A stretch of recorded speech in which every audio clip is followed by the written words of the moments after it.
The coach of cricket team buys 3 bats and 6 balls for rupees 3900. Later she buys another bat and 2 more balls of the same kind for rupees 1300. Represent this situation algebraically and geometrically.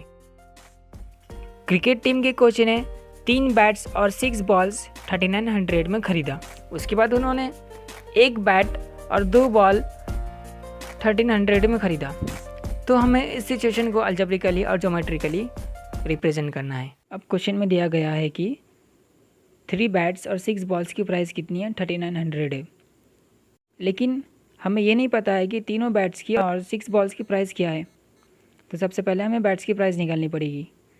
तो bats की price निकालने के लिए हमें 1 bat की price निकालनी पड़ेगी, लेकिन हमें 1 बैट की प्राइस मालूम नहीं है। तो हम मान लेते हैं let the cost of a bat is equal to rupees x. इसी तरह हम मान लेते हैं let the cost of a ball is equal to rupees y. According to the question, अब क्वेश्चन में क्या दिया गया है, 3 बैट्स, मतलब बैट्स की प्राइस क्या होगी, 3 इंटू एक्स हो जाएगी। वैसे ही 6 बॉल्स, तो 6 बॉल्स की प्राइस क्या हो जाएगी, 6 इंटू वाई हो जाएगी। तो हमारी इक्वेशन क्या बनेगी, 3 into x 3x plus 6 into y 6y is equal to 3900। अब सेकंड कंडीशन में क्या दिया हुआ है कि क्रिकेट टीम के कोच ने 1 बैट और 2 बॉल्स परचेज़ किया, कितने में, 1300 में। तो 1 बैट की हमने प्राइस मान लिया था, x मान लिया था। वैसे ही 2 बॉल्स खरीदे उन्होंने, तो 2 बॉल्स की प्राइस क्या हो जाएगी, तो 1 बॉल की प्राइस थी y, तो वैसे ही 2 बॉल्स की प्राइस क्या हो जाएगी, 2 इंटू वाई 2y हो जाएगी। तो दूसरी इक्वेशन क्या बनी हमारी, x plus 2y is equal to 1300। Algebraically हमने इक्वेशंस को रिप्रेजेंट कर दिया। अब ज्योमेट्रिकली मतलब ग्राफिकली हम रिप्रेजेंट करेंगे। अब हम दोनों इक्वेशंस के सॉल्यूशन निकालेंगे। तो सबसे पहले मैं इक्वेशन नंबर 1 की सॉल्यूशन निकाल देता हूँ।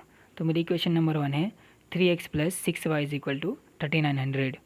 मैं x को कंसिडर करते हुए इसकी सॉल्यूशन निकालता हूँ। आप चाहे तो y को भी कंसिडर कर सकते हैं। अगर आप y को कंसिडर करोगे तो आपकी इक्वेशन कैसी बनेगी, y is equal to 3900 minus 3x upon 6।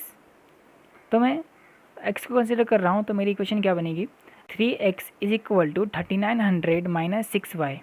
अभी 3 डिनोमिनेटर में जाएगा क्योंकि 3 मल्टीप्लिकेशन है x के साथ।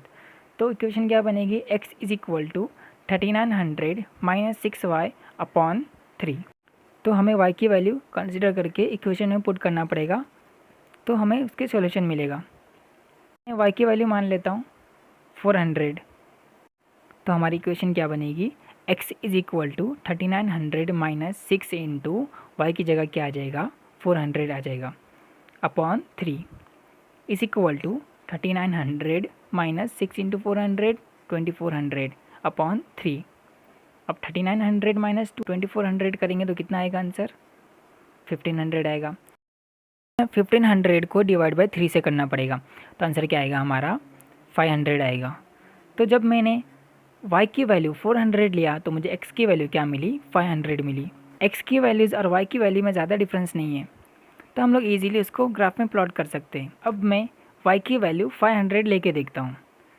तो इक्वेशन क्या बनेगी हमारी, x is equal to 3900 minus 6 into x की जगह क्या आ जाएगा, 500 आ जाएगा, is equal to 3900 minus 6 into 500 कितना होता है, 3000 होता है। तो 3900 माइनस 3000 कितना होगा, 900 आएगा। तो 900 अपॉन 3 इज इक्वल टू 300। तो जब मैंने y की वैल्यू 500 लिया तो मुझे x की वैल्यू क्या मिली, 300 मिली। तो मैंने इस इक्वेशन के 2 सॉल्यूशन निकाल दिया। 2 सॉल्यूशन काफ़ी होता है, आप चाहे तो 3 भी निकाल सकते हैं, लेकिन उससे ज़्यादा ना निकाले तो बेहतर होगा क्योंकि आपका टाइम वेस्ट होगा उसमें। अब बढ़ते हैं इक्वेशन नंबर 2 की तरफ। तो हमारी इक्वेशन नंबर 2 क्या है, x plus 2y is equal to 1300। तो मैं x को कंसिडर करते हुए उसकी वैल्यूज़ निकालूंगा। तो इक्वेशन क्या बनेगी, x is equal to 1300 minus 2y। अब इक्वेशन नंबर 2 के सॉल्यूशन निकालेंगे। तो मैं y की वैल्यू 650 कंसिडर करके देखता हूँ। तो x is equal to 1300 minus y की जगह क्या आ जाएगा, 650। सोच रहे होंगे कि 650 ही क्यों लिया मैंने इसलिए 650 लिया क्योंकि अगर मैं 650 को मल्टीप्लाई 2 से करूँगा तो 1300 आता है, और 1300 माइनस 1300 करेंगे तो आंसर क्या आता है, 0 आता है। तो हम लोग 0 को ग्राफ में इजीली प्लॉट कर सकते हैं। तो जब मैंने y की वैल्यू 650 लिया तो मुझे x की वैल्यू क्या मिली, 0 मिली। अब मैं y की वैल्यू 550 लेके देखता हूँ। तो इक्वेशन क्या बनेगी, x is equal to 1300 minus 2 into y की जगह क्या आ जाएगा, 550 आ जाएगा, is equal to 1300 minus 2 into 550 कितना होता है, 1100 होता है। तो 1300 माइनस 1100 कितना होगा, 200 होगा। तो जब मैंने y की वैल्यू 550 लिया तो मुझे x की वैल्यू कितनी मिली, 200 मिली। तो मैंने इक्वेशन नंबर 2 के 2 सॉल्यूशन निकाल दिया।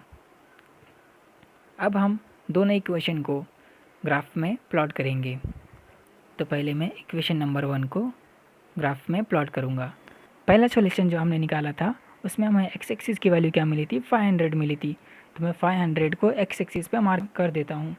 वैसे ही y की वैल्यू मिली थी हमें 400, तो मैं 400 को y एक्सिस पे मार्क कर देता हूँ। एक्स एक्सिस जो कि 500 पे मैंने मार्क किया था वहाँ से वर्टिकल लाइन ड्रॉ करता हूँ, और उसी तरह y एक्सिस जो कि हमने 400 पे मार्क किया था वहाँ से हॉरिजॉन्टल लाइन ड्रॉ करता हूँ। ये दोनों लाइन जहाँ पे इंटरसेक्ट करेंगे उस पॉइंट को कहते हैं पॉइंट ऑफ इंटरसेक्शन। तो मैं इस पॉइंट ऑफ इंटरसेक्शन को नेम दे देता हूँ 500, 400। हमेशा एक्स एक्सिस को पहले लिखते हैं और वाई एक्सिस को बाद में लिखते हैं। अब बात करते हैं सेकंड सॉल्यूशन की। तो हमें वैल्यूज़ मिली थी 300 और 500। तो एक्स एक्सिस पे 300 मिली थी तो 300 को मैं मार्क कर देता हूँ। वैसे ही वाई एक्सिस पे 500 मिली थी तो उसे भी मार्क कर दिया। तो दोनों का पॉइंट ऑफ इंटरसेक्शन निकाल रहा हूँ मैं और उसे नेम दे देता हूँ 300, 500। हमें इक्वेशन 1 में 2 पॉइंट ऑफ इंटरसेक्शन मिले, दोनों पॉइंट्स को ज्वाइन कर देंगे हम। इक्वेशन 1 को हमने ग्राफिकली रिप्रेजेंट कर दिया। अब हम इक्वेशन 2 को ग्राफिकली रिप्रेजेंट करेंगे। तो हमें x की वैल्यू मिली थी 0, तो 0 पे मार्क कर दिया। और वैसे ही हमें y की वैल्यू मिली थी 650, इस पे भी मार्क कर देता हूँ और पॉइंट्स की नेम दे देता हूँ 0,650। अब सेकंड सॉल्यूशन की बात करते हैं। तो हमें x एक्सिस पे वैल्यूज़ मिली थी 200, तो इस पे मार्क कर देता हूँ। और वैसे ही y एक्सिस पे मुझे वैल्यूज़ मिली थी 550, तो इस पर भी मार्क कर देता हूँ। तो दोनों का पॉइंट ऑफ इंटरसेक्शन का नेम दे देता हूँ 200, 550। अब मुझे 2 पॉइंट ऑफ इंटरसेक्शन मिले, दोनों पॉइंट ऑफ इंटरसेक्शन को ज्वाइन कर देता हूँ मैं। हमने इक्वेशन 1 और इक्वेशन 2 दोनों को ग्राफिकली रिप्रेजेंट कर दिया।